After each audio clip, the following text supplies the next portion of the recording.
it's Felicia. Jacob is having a nap right now, so I thought I'd make my second MOMSPiRATION video, and the topic is what your childless friends don't understand. So I wrote down like the top 10 things, or pretty much the only things I can really think of, that my childless friends don't understand. And it doesn't just go to like my childless friends, sometimes it's like my little cousins or other people who don't have kids either.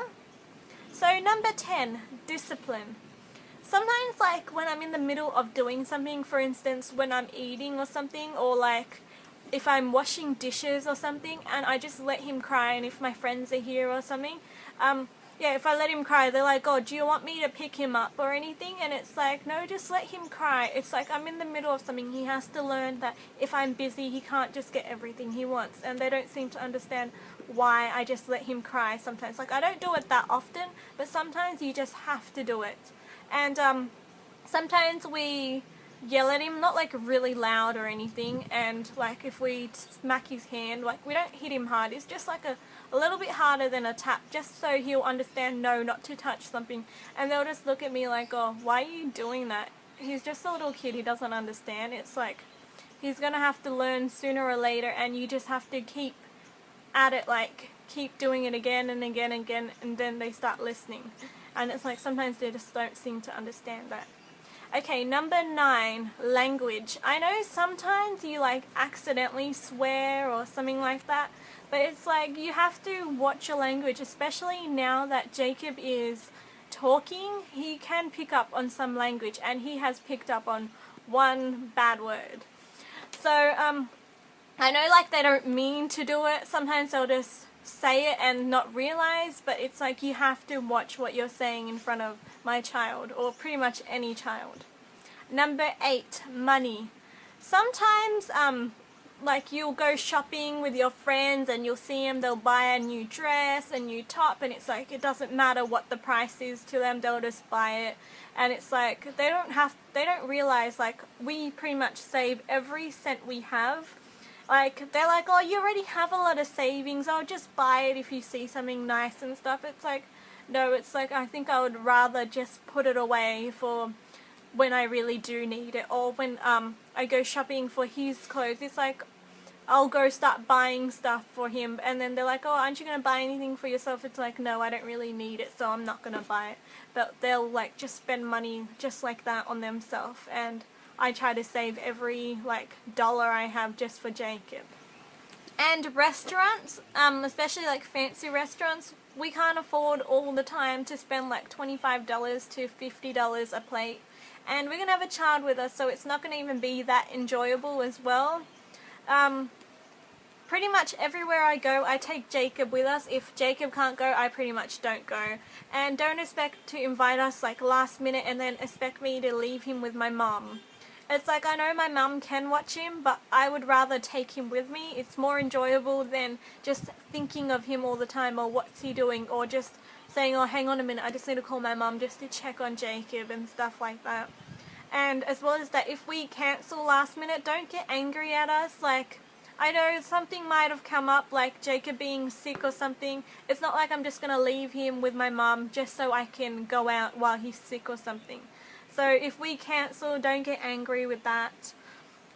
And like, unless it's like an emergency, that's like the only time I'll leave him with my mum. Other than that, like, I like to take Jacob everywhere. I know it's like a hassle sometimes, like he misbehaves and gets irritated sitting in his pram and stuff, but I'd rather be with him than without him.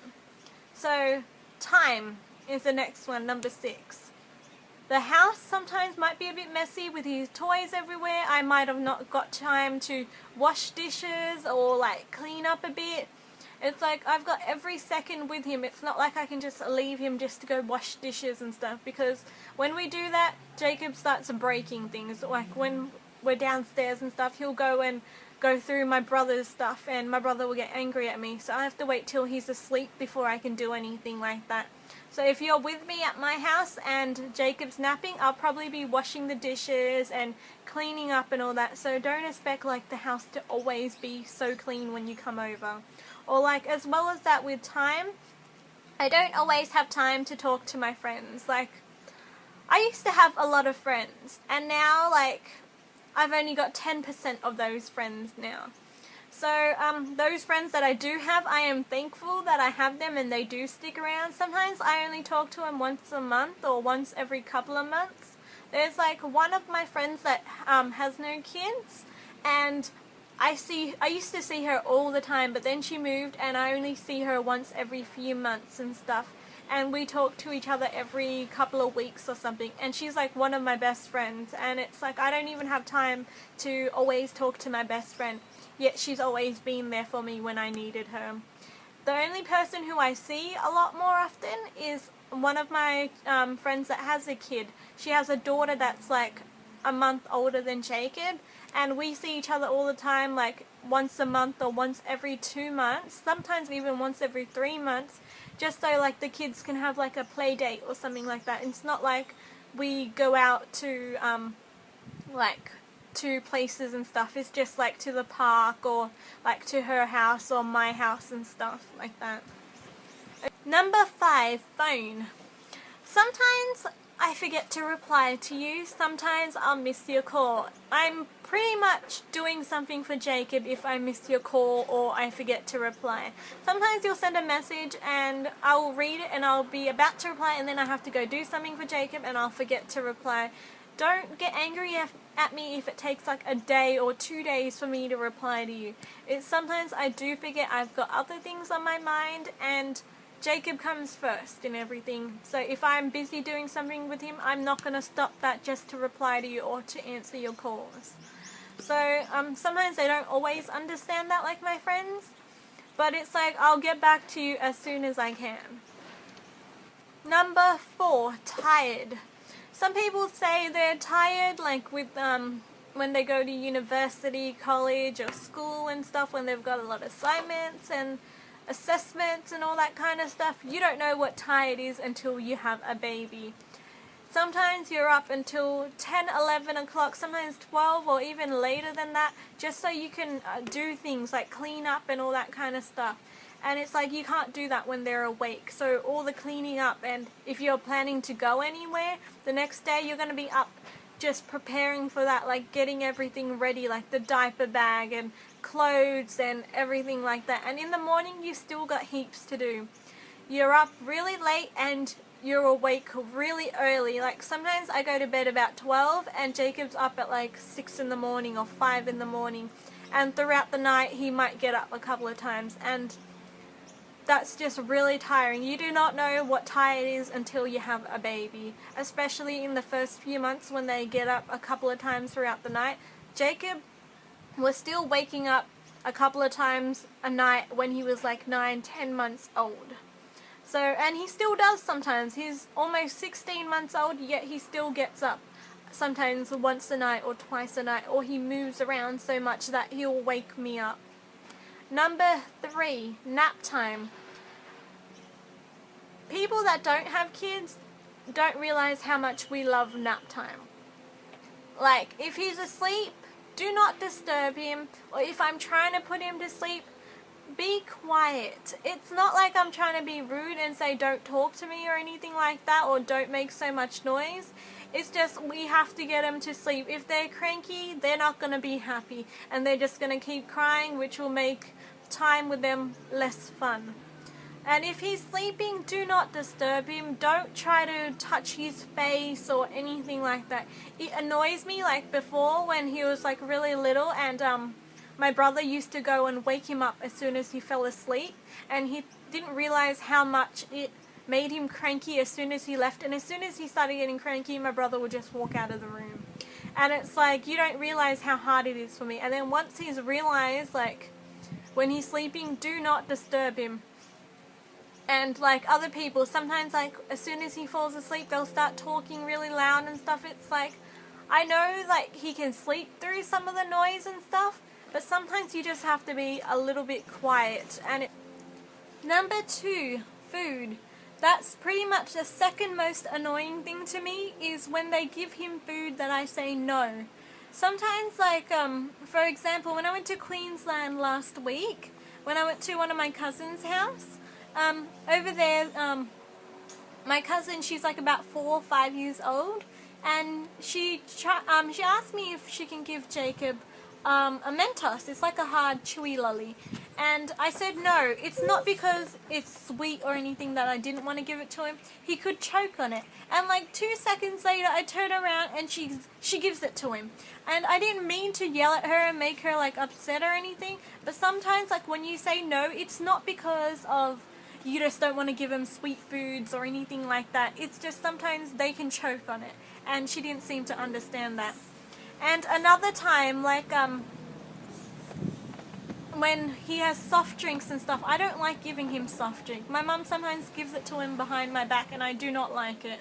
And she won't, like when I give him juice and water and stuff, like especially juice, I will water it down at least 50% to 70% of the time. Like there is that much water in it anyway, so it's not even that sweet for him. Like he has so much energy, like he'll run around, do laps around the house, and that's with water. So could you imagine how he would be with sugar? And when you say no to that, my mum still sometimes gives it to him behind my back when she's with him or something like that. And like ice creams and like chocolates and stuff, he gets a lot of energy from it, and when you say no, they don't seem to understand that. Like especially even some of my friends, they will sneakily just give him a little bit or something, or if they're having a drink and Jacob will see them having a drink, he will try to ask them for it and they'll give it to him. And it just annoys me so much when he's got his own drink, yet you have to try to give him some drink. And as well as that, like I have a family friend, she has a daughter, and I think she's about like maybe 18, almost 19 months old, and her teeth are rotted. Like, you know how your tooth is like straight like a tooth? Her ones go inwards and it's like black, and it just looks disgusting, and that's from her having so much soft drink, like straight soft drink. That just turns me off of even giving Jacob soft drink. I do not want his teeth like that, and too much lollies and all that stuff. I stick to like proper foods for him instead of always giving him like sweets and other things like that. The most, why are you hitting me? Stop it, you. The number one thing that annoys me the most is kissing him. If you have lipstick on or lip gloss or anything like that, do not kiss him. Like I remember I went to one of my friend's 21st birthday, and I was telling her how when people kissed him and all that kind of stuff, he gets a reaction from it because he's got really sensitive skin. And 2 minutes later, she's the one who's giving him kisses, saying, "Oh, you're so cute," and kissing him. If you have lipstick on or lip gloss, do not kiss him. That annoys me so much when 2 seconds after you kiss him, I have to go wash his face. And before the next day, like by the time I come home, he's got a bit of a rash from it. That's the number one thing that my friends do not understand. Don't kiss him if you wear lipstick or lip gloss or anything like that.